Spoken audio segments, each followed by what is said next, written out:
ओम नमो भगवते वासुदेवाय। जय श्री कृष्ण।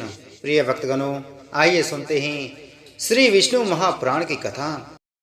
और वो बोले, हे भूपति, बालक को चाहिए कि उपनयन संस्कार के अनंतर वेद अध्ययन में तत्पर होकर ब्रह्मचर्य का अवलंबन कर सावधानता पूर्वक गुरु गृह में निवास करे। वहां रहकर उसे शौच और आचार व्रत का पालन करते हुए गुरु की सेवा शुश्रूषा करनी चाहिए तथा व्रत आदि का आचरण करते हुए स्थिर बुद्धि से विद्या अध्ययन करना चाहिए। हे राजन, प्रातः काल और सायंकाल दोनों संध्याओं में एकाग्र होकर सूर्य और अग्नि की उपासना करें तथा गुरु का अभिवादन करें। गुरु के खड़े होने पर खड़ा हो जाए, चलने पर पीछे पीछे चलने लगे तथा बैठ जाने पर नीचे बैठ जाए। हे नृपश्रेष्ठ, इस प्रकार कभी गुरु के विरुद्ध कोई आचरण न करें। गुरु जी के कहने पर ही उनके सामने बैठकर एकाग्र चित्त से वेद अध्ययन करें और उनकी आज्ञा होने पर ही भिक्षान्न भोजन करें। जल में प्रथम आचार्य के स्नान कर चुकने पर फिर स्वयं स्नान करें तथा प्रतिदिन प्रातः काल गुरु जी के लिए समिधा, जल, कुश और पुष्प आदि लाकर जुटा दें। इस प्रकार अपना अभिमत वेद पाठ समाप्त कर चुकने पर बुद्धिमान शिष्य गुरु जी की आज्ञा से उन्हें गुरु दक्षिणा देकर गृहस्थ आश्रम में प्रवेश करें। हे राजन, फिर विधि पूर्वक प्राणी ग्रहण कर अपनी वर्णानुकूल वृत्ति से द्रव्योपार्जन करता हुआ सामर्थ्य अनुसार समस्त ग्रह कार्य करता रहे। पिंडदान आदि से पितृगण की, यज्ञ आदि से देवताओं की, अन्न आदि से अतिथियों की, स्वाध्याय से ऋषियों की, पुत्रोत्पत्ति से प्रजापति की, बलियों से अन्न भाग से भूतगण की तथा वात्सल्य भाव से संपूर्ण जगत की पूजा करते हुए पुरुष अपने कर्मों द्वारा मिले हुए उत्तमोत्तम लोकों को प्राप्त कर लेता है। जो केवल भिक्षावृत्ति से ही रहने वाले परिव्राजक और ब्रह्मचारी आदि हैं, उनका आश्रय भी गृहस्थ आश्रम ही है। अतः यह सर्वश्रेष्ठ है। हे राजन, विप्रगण वेदाध्ययन, तीर्थ स्नान और देश दर्शन के लिए पृथ्वी पर्यटन किया करते हैं। उनमें से जिनका कोई निश्चित गृह अथवा भोजन प्रबंध नहीं होता और जो जहाँ सायकाल हो जाता है वहीं ठहर जाते हैं, उन सब का आधार और मूल गृहस्थ आश्रम ही है। हे राजन, ऐसे लोग जब घर आवें तो उनका कुशल प्रश्न और मधुर वचनों से स्वागत करें तथा शय्या, आसन और भोजन के द्वारा उनका यथाशक्ति सत्कार करें। जिसके घर से अतिथि निराश होकर लौट जाता है, उसे अपने समस्त दुष्कर्म देकर वह अतिथि उसके पुण्य कर्मों को स्वयं ले जाता है। गृहस्थ के लिए अतिथि के प्रति अपमान, अहंकार और दंभ का आचरण करना, उसे देकर पछताना, उस पर प्रहार करना अथवा उससे कटु भाषण करना उचित नहीं है। इस प्रकार जो गृहस्थ अपने परम धर्म का पूर्णतया पालन करता है, वह समस्त बंधनों से मुक्त होकर अति उत्तम लोकों को प्राप्त कर लेता है। हे राजन, इस प्रकार गृहस्थोचित कार्य करते करते जिसकी अवस्था ढल गई हो, उस गृहस्थ को उचित है कि स्त्री को पुत्रों के प्रति सौंपकर अथवा अपने साथ लेकर वन को चला जाए। वहां पत्र, मूल, फल आदि का आहार करता हुआ लोम, श्रमश्रु, दाढ़ी, मूछ और जटाओं को धारण कर पृथ्वी पर शयन करे और मुनि व्रति का अवलंबन कर सब प्रकार अतिथि की सेवा करे। उसे चर्म, कास और कुशाओं से अपना बिछौना तथा ओढ़ने का वस्त्र बनाना चाहिए। हे नरेश्वर, उस मुनि के लिए त्रिकाल स्नान का विधान है।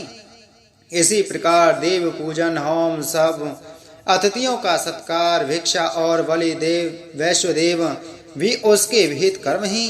हे राजेंद्र, वन्य तैल आदि को शरीर में मलना और शीतोष्ण का सहन करते हुए तपस्या में लगे रहना उसके प्रशस्त कर्म हैं। जो वानप्रस्थ मुनि इन नियत कर्मों का आचरण करता है, वह अपने समस्त दोषों को अग्नि के समान भस्म कर देता है और नित्य लोकों को प्राप्त कर लेता है। हे नृप, पंडित गण जिस चतुर्थ आश्रम को भिक्षु आश्रम कहते हैं, अव में उसके स्वरूप का वर्णन करता हूँ, सावधान होकर सुनो। नरेंद्र, तृतीय आश्रम के अनंतर पुत्र, द्रव्य और स्त्री आदि के स्नेह को सर्वथा त्याग कर तथा मात्सर्य को छोड़कर चतुर्थ आश्रम में प्रवेश करें। हे पृथ्वीपति, भिक्षु को उचित है कि अर्थ, धर्म और काम रूप त्रिवर्ग संबंधी समस्त कर्मों को छोड़ दें, शत्रु मित्र आदि में समान भाव रखे और सभी जीवों का स्वद हो, निरंतर समाहित रहकर जरायुज, अंडज और स्वेदज आदि समस्त जीवों से मन, वाणी अथवा कर्म द्वारा कभी द्रोह न करें तथा सब प्रकार की आसक्तियों को त्याग दें। ग्राम में 1 रात और पुर में 5 रात्रि तक रहें तथा इतने दिन भी तो इस प्रकार रहें जिससे किसी से प्रेम अथवा द्वेष न हो। जिस समय घरों में अग्नि शांत हो जाए और लोग भोजन कर चुके उस समय प्राण रक्षा के लिए उत्तम वर्णों में भिक्षा के लिए जाएं। परिव्राजक को चाहिए कि काम, क्रोध तथा दर्प, लोभ और मोह आदि समस्त दुर्गुणों को छोड़कर ममता शून्य होकर रहें। जो मुनि समस्त प्राणियों को अवैधान देकर विचरता है उसको भी किसी से कभी कोई भय नहीं होता। जो ब्राह्मण चतुर्थ आश्रम में अपने शरीर में स्थित प्राण आदि सहित जठराग्नि के उद्देश्य से अपने मुख में भिक्षान रूप हवि से हवन करता है, वह ऐसा अग्निहोत्र करके अग्निहोत्रियों के लोकों को प्राप्त हो जाता है। जो ब्राह्मण ब्रह्म से भिन्न सभी मिथ्या है, संपूर्ण जगत भगवान ही संकल्प है, ऐसे बुद्धि योग से युक्त होकर यथाविधि आचरण करता हुआ इस मोक्ष आश्रम का पवित्रता और सुख पूर्वक आचरण करता है, वह निरंजन अग्नि के समान शांत होता है और अंत में ब्रह्मलोक प्राप्त करता है। सगर बोले, हे द्विज श्रेष्ठ, आपने चारों आश्रम और चारों वर्णों के कर्मों का वर्णन किया। अब मैं आपके द्वारा मनुष्यों के शोषण संस्कार रूप कर्मों को सुनना चाहता हूँ। हे भृगु श्रेष्ठ, मेरा विचार है कि आप सर्वज्ञ हैं, अतएव आप मनुष्यों के नित्य, नैमित्तिक और काम आदि सब प्रकार के कर्मों का निरूपण कीजिए। और बोले, हे राजन, आपने जो नित्य, नैमित्तिक आदि क्रियाकलाप के विषय में पूछा सो मैं सबका वर्णन करता हूँ, एकाग्रचित होकर सुनो। पुत्र के उत्पन्न होने पर पिता को चाहिए कि उसके जात कर्म आदि सकल क्रियाकांड और अभ्युदिक श्राद्ध करें। और हे राजन, प्रसन्नता पूर्वक देव तीर्थ अंगुलियों के अग्रभाग द्वारा नांदीमुख पितृगण को दही, जौ और बद्री फल मिलाकर बनाए हुए पिंड दें, अथवा प्रजापति तीर्थ कनिष्ठिका के मूल द्वारा संपूर्ण उपचार द्रव्यों का दान करें। इसी प्रकार कन्या अथवा पुत्रों के विवाह आदि समस्त वृद्धि कालों में भी करें। तदंतर पुत्रोत्पत्ति के 10वें दिन पिता नामकरण संस्कार करें। पुरुष का नाम पुरुषवाचक होना चाहिए, उसके पूर्व में देववाचक शब्द हो तथा पीछे शर्मा, वर्मा आदि होने चाहिए। ब्राह्मण के नाम के अंत में शर्मा, क्षत्रिय के अंत में वर्मा तथा वैश्य और शूद्रों के नाम के अंत में क्रमशः गुप्त और दास शब्दों का प्रयोग करना चाहिए। नाम अर्थहीन, अविहित, अपशब्द युक्त, अमांगलिक और निंदनीय न होना चाहिए तथा उसके अक्षर समान होने चाहिए। अति दीर्घ, अति लघु अथवा कठिन अक्षरों से युक्त नाम न रखें। जो सुख पूर्वक उच्चारण किया जा सके और जिसके पीछे के वर्ण लघु हों, ऐसे नाम का व्यवहार करें। तदंतर उपनयन संस्कार हो जाने पर गुरु गृह में रहकर विधि पूर्वक विद्या अध्ययन करें।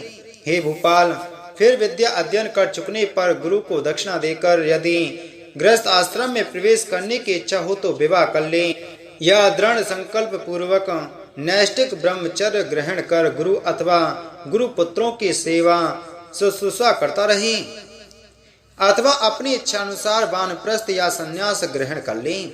हे राजन, पहले जैसा संकल्प किया हो वैसा ही करें। यदि विवाह करना हो तो अपने से तृतीयांश अवस्था वाली कन्या से विवाह करें, अथवा अधिक या अल्प केश वाली अथवा अति सांवली या पांडुवर्णा भूरे रंग की स्त्री से संबंध न करें, जिसके जन्म से ही अधिक या न्यून अंग हों। जो अपवित्र रोग युक्त अकुलीना अथवा रोगिणी हो उस स्त्री से प्राणी ग्रहण न करें। बुद्धिमान पुरुष को उचित है कि जो दुष्ट स्वभाव वाली हो, कटु भाषणी हो, माता अथवा पिता के अनुसार अंगहीना हो, जिसके श्रमस्वरूप मूछों के चिन्ह हो, जो पुरुष के से आकार वाली हो अथवा घरघर शब्द करने वाली, अति मंद या कोए के समान कर्ण कटु स्वर वाली हो अथवा पक्ष शून्य या गोल नेत्रों वाली हो, उस स्त्री से विवाह न करें। जिसकी जंघाओं पर रोम हो, जिसके गुल्फ टखने ऊंचे हों तथा हंसते समय जिसके कपोगलों में गड्ढे पड़ते हों, उस कन्या से विवाह न करें। जिसकी कांति अत्यंत उदासीन न हो, नख पांडुवर्ण हो, नेत्र लाल हो अथवा हाथ पैर कुछ भारी हों, बुद्धिमान पुरुष उस कन्या से संबंध न करे। जो अति बामन नाटी अथवा अति दीर्घ लंबी हो, जिसकी भ्रुकुटियां जुड़ी हुई हों, जिसके दांतों में अधिक अंतर हो तथा जो दंतुर आगे को दांत निकलते हुए मुख वाली हो, उस स्त्री से कभी विवाह न करें। हे राजन, मातृ पक्ष से 5वीं पीढ़ी तक और पितृ पक्ष से 7वीं पीढ़ी तक जिस कन्या का संबंध न हो, गृहस्थ पुरुष को नियमानुसार उसी से विवाह करना चाहिए। ब्राह, देव, आर्ष, प्रजापत्य, आसुर, गांधर्व, राक्षस और पैशाच, ये 8 प्रकार के विवाह हैं। इनमें से जिस विवाह को जिस वर्ण के लिए महर्षियों ने धर्मानुकूल कहा है, उसी के द्वारा दार परिग्रहण करें, अन्य विधियों को छोड़ दें। इस प्रकार सधर्मिणी को प्राप्त कर उसके साथ गृहस्थ धर्म का पालन करें, क्योंकि उसका पालन करने पर वह महान फल देने वाला होता है। सगर बोले, हे मुनि, मैं गृहस्थ के सदाचारों को सुनना चाहता हूँ, जिनका आचरण करने से वह इहलोक और परलोक दोनों जगह पतित नहीं होता। और बोले, हे पृथ्वीपाल, तुम सदाचार के लक्षण सुनो। सदाचारी पुरुष इहलोक और परलोक दोनों ही को जीत लेता है। सत शब्द का अर्थ साधु है, और साधु वही है जो दोष रहित हो। उस साधु पुरुष का जो आचरण होता है उसी को सदाचार कहते हैं। हे राजन, इस सदाचार के वक्ता और कर्ता सप्तर्षि गण मनु एवं प्रजापति हैं। हे नृप, बुद्धिमान पुरुष स्वस्थ चित्त से ब्रह्म मुहूर्त में जाकर अपने धर्म और धर्माविरोधी अर्थ का चिंतन करें तथा जिसमें धर्म और अर्थ की क्षति न हो ऐसे काम का भी चिंतन करें। इस प्रकार दृष्ट और अदृष्ट अग्निष्ट की निवृत्ति के लिए धर्म, अर्थ और काम इस त्रिवर्ग के प्रति समान भाव रखना चाहिए। हे नृप, धर्म विरुद्ध अर्थ और काम दोनों का त्याग कर दें तथा ऐसे धर्म का भी आचरण न करें जो उत्तर काल में दुख में अथवा समाज विरुद्ध हो। हे नरेश्वर, तदंतर ब्राह्म मुहूर्त में उठकर प्रथम मूत्र त्याग करें। ग्राम से नियत कोण में जितनी दूर बाण जा सकता है उससे आगे बढ़कर अथवा अपने निवास स्थान से दूर जाकर मल मूत्र त्याग करें। पैर धोया हुआ और झूठा जल अपने घर के आंगन में न डालें। अपने या वृक्ष की छाया के ऊपर तथा गौ, सूर्य, अग्नि, वायु, गुरु और द्विजातीय पुरुष के सामने बुद्धिमान पुरुष कभी मल मूत्र त्याग न करें। इसी प्रकार हे पुरुष सर्व, जोते हुए खेत में, सस्य संपन्न भूमि में, गौओं के गोष्ठ में, जन समाज में, मार्ग के बीच में, नदी आदि तीर्थ स्थानों में, जल अथवा जलाशय के तट पर और शमशान में भी कभी मल मूत्र का त्याग न करें। हे राजन, कोई विशेष आपत्ति न हो तो प्राज्ञ पुरुष को चाहिए कि दिन के समय उत्तर मुख और रात्रि के समय दक्षिण मुख होकर मूत्र त्याग करें। मल त्याग के समय पृथ्वी को तिनकों से और सिर को वस्त्र से ढांप ले तथा उस स्थान पर अधिक समय तक ना रहे और ना कुछ बोले ही।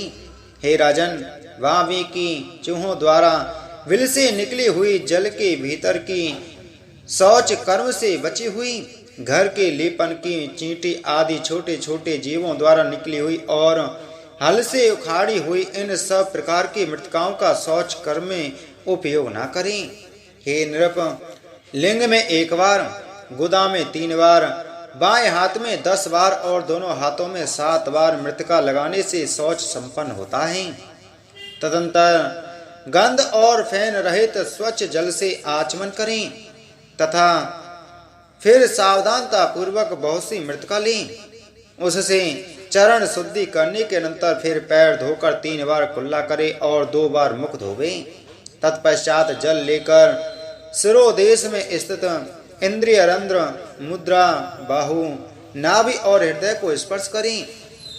फिर भली प्रकार स्नान करने के अनंतर केश संवारें और दर्पण, अंजन तथा दूर्वा आदि मांगलिक द्रव्यों का यथाविधि व्यवहार करें। तदंतर ही पृथ्वीपति अपने वर्ण धर्म के अनुसार आजीविका के लिए धनोपार्जन करें और श्रद्धा पूर्वक यज्ञानुष्ठान करें। सोम संस्था, हरीश संस्था और पाक संस्था, इन सब धर्म कर्मों का आधार धन ही है। अतः मनुष्यों को धनोपार्जन का यत्न करना चाहिए। नित्य कर्मों के संपादन के लिए नदी, नद, तड़ाग, देवालयों की बावड़ी और पर्वतीय झरनों में स्नान करना चाहिए अथवा कुएं से जल खींचकर उसके पास की भूमि पर स्नान करें, और यदि वहां भूमि पर स्नान करना संभव न हो तो कुएं से खींचकर लाए हुए जल से घर ही में नहा लें। स्नान करने के अनंतर शुद्ध वस्त्र धारण कर देवता, ऋषिगण और पितृगण का उन्हीं के तीर्थों से तर्पण करें। देवता और ऋषियों के तर्पण के लिए 3-3 बार तथा प्रजापति के लिए 1 बार जल छोड़ें। हे पृथ्वीपति, पितृगण और पितामहों की प्रसन्नता के लिए 3 बार जल छोड़ें तथा इसी प्रकार प्रपितामहों की भी संतुष्टि करें। एवं माता में नाना और उनके पिता तथा उनके पिता को भी सावधानता पूर्वक पितृ तीर्थ से जलदान करें। अब काम में तर्पण का वर्णन करता हूँ, श्रवण करो। यह जल माता के लिए हो, यह प्रमाता के लिए हो, यह वृद्धा प्रमाता के लिए हो, यह गुरु पत्नी को, यह गुरु को, यह मामा को, यह प्रिय मित्र को तथा यह राजा को प्राप्त हो। हे राजन, यह जपता हुआ समस्त भूतों के हित के लिए देव आदि तर्पण करके अपनी इच्छानुसार अभिलाषित संबंधी के लिए जलदान करें। देव आदि तर्पण के समय इस प्रकार कहे: देव, असुर, यक्ष, नाग, गंधर्व, राक्षस, पिशाच, गुहक, सिद्ध, कुष्मांड, पशु, पक्षी, जलचर, स्थलचर और वायु भक्षक आदि सभी प्रकार के जीव मेरे दिए हुए इस जल से तृप्त हों। जो प्राणी संपूर्ण नरकों में नाना प्रकार की यातनाएं भोग रहे हैं, उनकी तृप्ति के लिए मैं यह जलदान करता हूँ। जो मेरे बंधु अथवा अबंधु हैं तथा जो अन्य जन्मों में मेरे बंधु थे एवं और भी जो मुझसे जल की इच्छा रखने वाले हैं, वे सब मेरे दिए हुए जल से परितृप्त हों। क्षुधा और तृष्णा से व्याकुल जीव कहीं भी क्यों न हो, मेरा दिया हुआ यह तिलोदक उनको तृप्ति प्रदान करें। हे नृप, इस प्रकार मैंने तुमसे यह काम्य तर्पण का निरूपण किया, जिसके करने से मनुष्य सकल संसार को तृप्त कर देता है, और यह अनग इससे उसे जगत की तृप्ति से होने वाला पुण्य प्राप्त होता है। इस प्रकार उपरोक्त जीवों को श्रद्धा पूर्वक काम्य जल दान करने के अनंतर आचमन करें और फिर सूर्य देव को जलांजलि दें। उस समय इस प्रकार कहें: भगवान विवस्वान को नमस्कार है, जो वेद और विष्णु के तेजस स्वरूप हैं तथा जगत को उत्पन्न करने वाले अति पवित्र एवं कर्मों के साक्षी हैं। तदंतर जलाभिषेक और पुष्प तथा धूप आदि निवेदन करता हुआ ग्रह देव और इष्ट देव का पूजन करें। हे नृप, फिर अपूर्व अग्निहोत्र करें। उसमें पहले ब्रह्मा को और तदंतर क्रमश प्रजापति, गौ, काश्यप और अनुमति को आदर पूर्वक आहुतियां दें। उससे बचे हुए हव्य को पृथ्वी और मेघ के उद्देश्य से उदक पात्र में, धाता और विधाता के उद्देश्य से द्वार के दोनों ओर तथा ब्रह्मा के उद्देश्य से घर के मध्य में छोड़ दें। हे पुरुष व्याघ्र, आओ मैं दिक्पाल गण की पूजा का वर्णन करता हूँ, श्रवण करो। बुद्धिमान पुरुष को चाहिए कि पूर्व, दक्षिण, पश्चिम और उत्तर दिशाओं में क्रमशः इंद्र, यम, वरुण और चंद्रमा के लिए होत श्रेष्ठ सामग्री से बलि प्रदान करें। पूर्व और उत्तर दिशाओं में धन्वंतरी के लिए बलि दें तथा इसके अनंतर बलि वैश्वदेव कर्म करें। बलि वैश्वदेव के समय वायव्य कोण में वायु को तथा अन्य समस्त दिशाओं में वायु एवं उन दिशाओं को बलि दें। इसी प्रकार ब्रह्मा, अंतरिक्ष और सूर्य को भी उनकी दिशाओं के अनुसार अर्थात मध्य में बलि प्रदान करें।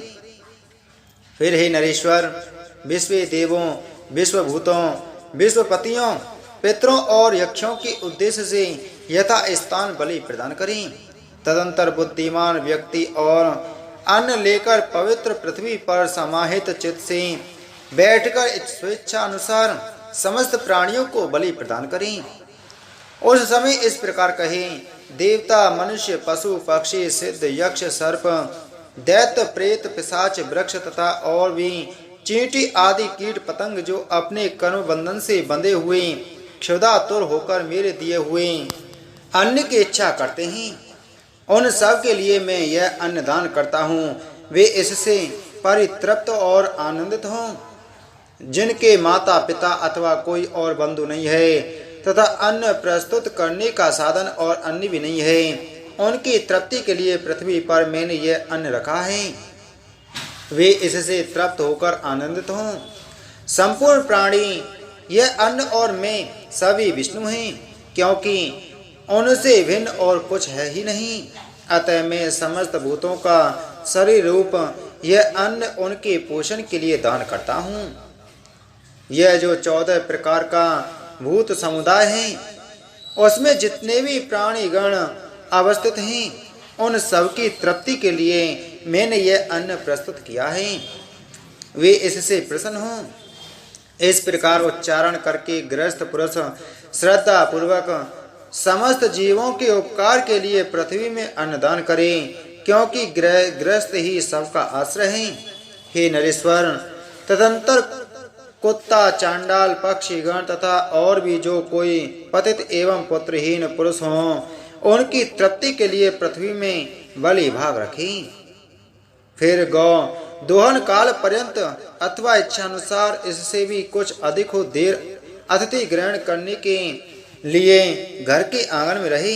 यदि अतिथि आ जाए तो उसका स्वागत आदि से तथा आसन देकर और चरण धोकर सत्कार करें। फिर श्रद्धा पूर्वक भोजन कराकर मधुर वाणी से प्रश्नोत्तर करके तथा उसके जाने के समय पीछे पीछे जाकर उसको प्रसन्न करें। जिसके कुल और नाम का कोई पता ना हो तथा अन्य देश से आया हो, उसी अतिथि का सत्कार करें। अपने ही गांव में रहने वाले पुरुष की अतिथि रूप से पूजा करनी उचित नहीं है।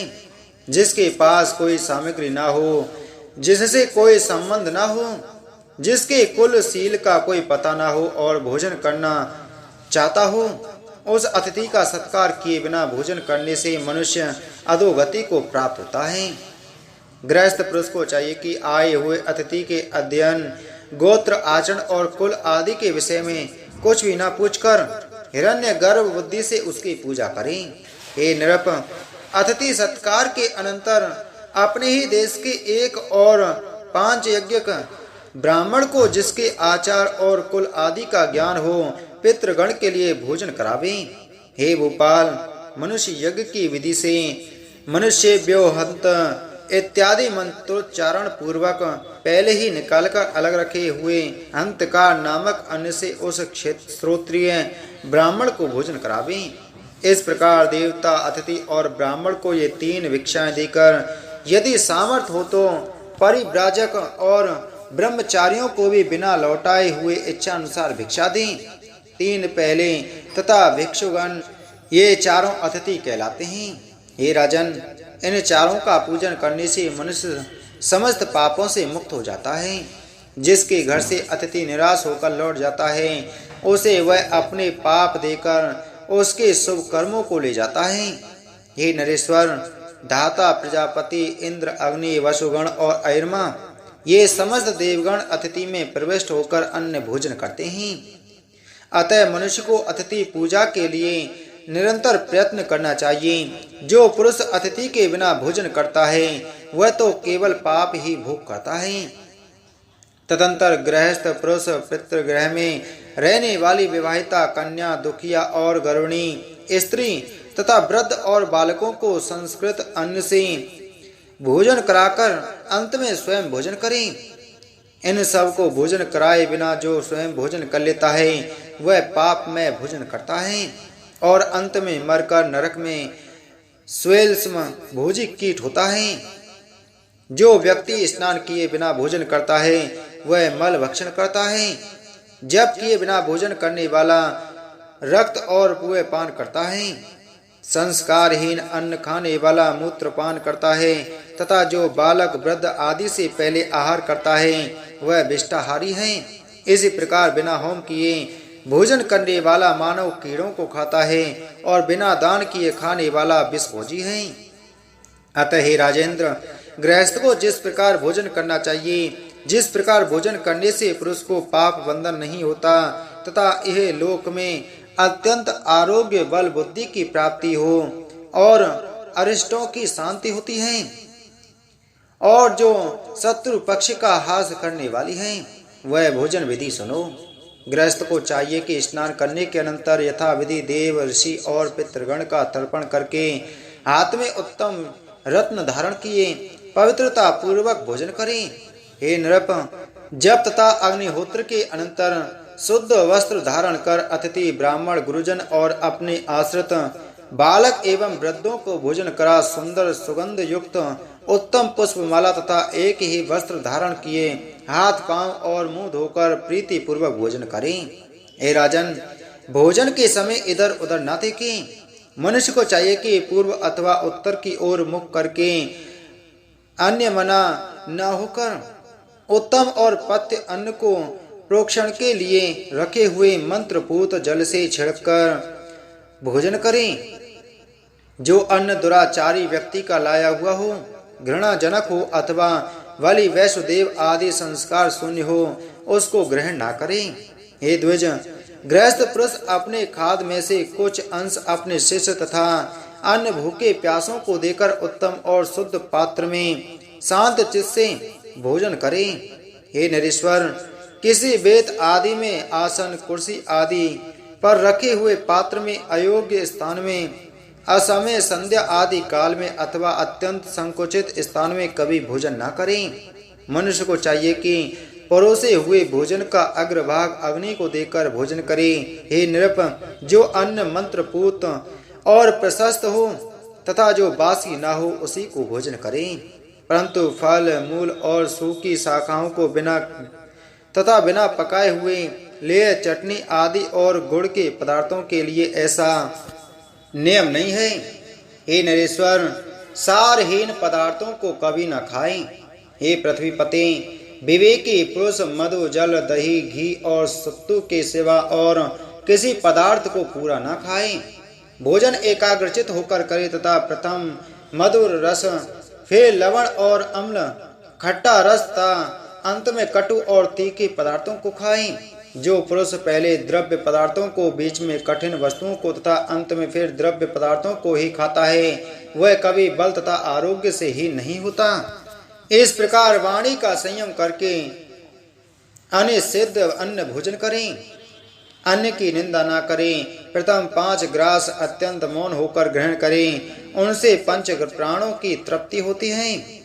भोजन कर अनंतर भली प्रकार आचमन करें और फिर पूर्व या उत्तर की ओर मुख करके हाथों को उनके मूल देश तक धोकर विधि पूर्वक आचमन करें। तदंतर स्वस्थ और शांत चित्त से आसन पर बैठकर अपने इष्ट देवों का चिंतन करें और इस प्रकार कहें, प्राण रूप पवन से प्रज्वलित हुआ जठराग्नि आकाश के द्वारा अवकाश युक्त अन्न का परिपाक करे और फिर अन्न रस से मेरे शरीर के पार्थिव धातुओं को पुष्ट एवं पुष्ट करें, जिससे मुझे सुख प्राप्त हो। यह अन्न मेरे शरीरस्थ पृथ्वी, जल, अग्नि और वायु का बल बढ़ाने वाला हो और इन चारों तत्वों के रूप में परिणत हुआ यह अन्न ही मुझे निरंतर सुख देने वाला हो। यह अन्न मेरे प्राण, अपान, समान, उदान और व्यान की पुष्टि करे तथा मुझे भी निर्बाध सुख की प्राप्ति हो। मेरे खाए हुए संपूर्ण अन्न का अगस्ती नामक अग्नि और बड़वा नल परिपाक करें, मुझे उसके परिणाम से होने वाला सुख प्रदान करें और उससे मेरे शरीर को आरोग्यता प्राप्त हो। देह और इंद्रिय आदि के अदिष्ट धाता एकमात्र भगवान विष्णु ही प्रधान हैं। इस सत्य के बल से मेरा खाया हुआ समस्त अन्न परिपक्व होकर मुझे आरोग्यता प्रदान करें। भोजन करने वाला, भोज, अन्न और उसका परिपाक ये सब विष्णु ही हैं। इस सत्य भावना के बल से मेरा खाया हुआ ये अन्न पच जाए, ऐसा कहकर अपने उदर पर हाथ फेरे और सावधान होकर अधिक श्रम उत्पन्न न करने वाले कार्यों में लग जाए। सच्चास्त्रों का अवलोकन आदि सन्मार्ग के अविरोधी विनोदों से शेष दिन को व्यतीत करे और फिर सायंकाल के समय सावधानता पूर्वक संध्योपासन करें। हे राजन, बुद्धिमान पुरुष को चाहिए कि सायंकाल के समय सूर्य के रहते हुए और प्रातःकाल तारागण के चमकते हुए ही भली प्रकार आचमन आदि करके विधि पूर्वक संध्योपासन करें। हे पार्थिव, सूतक, पुत्र जन्म आदि से होने वाली अशुचिता, असौच, मृत्यु से होने वाली अशुचिता, उन्माद, रोग और भय आदि कोई बाधा न हो तो प्रतिदिन ही संध्योपासन करना चाहिए। जो पुरुष रुग्णावस्था को छोड़कर और कभी सूर्य के उदय अथवा अस्त के समय सोता है वह प्रायश्चित का भागी होता है। अतः हे महीपते, गृहस्थ पुरुष सूर्योदय से पूर्व ही उठकर प्रातः संध्या करे और सायंकाल में भी तत्कालीन संध्या वंदन करें, सोवे नहीं। हे नृप, जो पुरुष प्रातः अथवा सायंकालीन संध्योपासन नहीं करते वे दुरात्मा अन्नता मिश्र नरक में पड़ते हैं। तदंतर ही पृथ्वीपति, सायंकाल के समय सिद्ध किए हुए अन्न से गृह पत्नी मंत्रहीन बलि वैश्वदेव करें, उस समय भी उसी प्रकार स्वपच आदि के लिए अन्नदान किया जाता है। बुद्धिमान पुरुष उस समय आए हुए अतिथि का भी सामर्थ्य अनुसार सत्कार करें। हे राजन, प्रथम पांव दुलाने, आसन देने और स्वागत सूचक विनम्र वचन कहने से तथा फिर भोजन कराने और शयन कराने से अतिथि का सत्कार किया जाता है। हे नृप, दिन के समय अतिथि के लौट जाने से जितना पाप लगता है उससे 8 गुना पाप सूर्यास्त के समय लौटाने से होता है। अतः हे राजेंद्र, सूर्यास्त के समय आए हुए अतिथि का गृहस्थ पुरुष अपनी सामर्थ्य अनुसार अवश्य सत्कार करें, क्योंकि उसका पूजन करने से ही समस्त देवताओं का पूजन हो जाता है। मनुष्य को चाहिए कि अपनी शक्ति के अनुसार उसे भोजन के लिए अन्न, शाक या जल देकर तथा सोने के लिए सैया या घास फूस का बिछौना अथवा पृथ्वी पर ही देकर उसका सत्कार करें। ये निरप, तदंतर गृहस्थ पुरुष सायंकाल का भोजन करके तथा हाथ पांव धोकर छिद्र आदिहीन काष्ठ में सैया पर लेट जाए, जो काफी बड़ी न हो, टूटी हुई हो, ऊंची नीची हो, मलिन हो अथवा जिसमें जीव हो या जिस पर कुछ बिछा हुआ न हो, उस सैया पर न सोवे। हे नृप, सोने के समय सदा पूर्व अथवा दक्षिण की ओर सिर रखना चाहिए। इसके विपरीत दिशाओं की ओर सिर रखने से रोगों की उत्पत्ति होती है। हे पृथ्वीपति, ऋतु काल में अपनी ही स्त्री से संग करना उचित है। पुल्लिंग नक्षत्र में युग्म और उनमें भी पीछे की रात्रियों में शुभ समय में स्त्री प्रसंग करें, किंतु यदि स्त्री अप्रसन्ना, रोहिणी, रजस्वला, निर्भिलाषिनी, क्रोधिता, दुखनी अथवा रोगिणी, गर्भिणी हो तो उसका संग ना करें। जो सीधे स्वभाव की ना हो, पराविलासिनी अथवा नरविलासिनी हो, क्षुधात्रा हो, अधिक भोजन किए हुए हो अथवा पर स्त्री हो, उसके पास न जाएं। और यदि अपने में ये दोष हो तो भी स्त्री गमन ना करें। पुरुष को उचित है कि स्नान करने के अनंतर माला और गंध धारण कर काम और अनुराग युक्त होकर स्त्री गमन करें। जिस समय अति भोजन किया हो अथवा क्षोधित हो उस समय उसमें प्रवृत्त न हो। हे राजेंद्र, चतुर्दशी, अष्टमी, अमावस्या, पूर्णिमा और सूर्य की संक्रांति ये सब पर्व दिन हैं। इन पर्व दिनों में तेल, स्त्री अथवा मांस का भोग करने वाला पुरुष मरने पर विष्ठा और मूत्र के भरे नरक में पड़ता है। संयमी और बुद्धिमान पुरुषों को इन समस्त पर्व दिनों में सच्चा स्त्रावलोकन, देवोपासना, यज्ञानुष्ठान, ध्यान और जप आदि में लगे रहना चाहिए। गौ, छाग आदि अन्य अयोनियों से औषध प्रयोग से अथवा ब्राह्मण, देवता और गुरु के आश्रमों में कभी मैथुन न करें। हे पृथ्वीपति, चैत्य वृक्ष के नीचे, आंगन में, तीर्थ में, पशुशाला में, चौराहे पर, शमशान में, उपवन में अथवा जल में भी मैथुन करना उचित नहीं है। हे राजन, पूर्वोक्त समस्त पर्व दिनों में प्रातःकाल और सायंकाल में तथा मल मूत्र के वेग के समय बुद्धिमान पुरुष मैथुन में प्रवृत्त न हो। हे नृप, पर्व दिनों में स्त्री गमन करने से धन की हानि होती है। दिन में करने से पाप होता है, पृथ्वी पर करने से रोग होते हैं और जलाशय में स्त्री प्रसंग करने से अमंगल होता है। पर स्त्री से तो वाणी से क्या मन से भी प्रसंग न करें, क्योंकि उनसे मैथुन करने वालों को अस्थि बंधन भी नहीं होता, अर्थात उन्हें अस्थि शून्य कीट आदि होना पड़ता है। पर स्त्री की आसक्ति पुरुष को एलोक और परलोक दोनों जगह भय देने वाली है। एलोक में उसकी आयु क्षीण हो जाती है और मरने पर वह नरक में जाता है। ऐसा जानकर बुद्धिमान पुरुष उपरोक्त दोषों से रहित अपनी स्त्री से ही ऋतुकाल में प्रसंग करे तथा उसकी विशेष अभिलाषा को हो तो बिना ऋतुकाल के भी गमन करें। इसी के साथ आज की हमारी श्री विष्णु पुराण की कथा संपूर्ण हुई। बोलो विष्णु पुराण की जय, बोलो विष्णु भगवान की जय।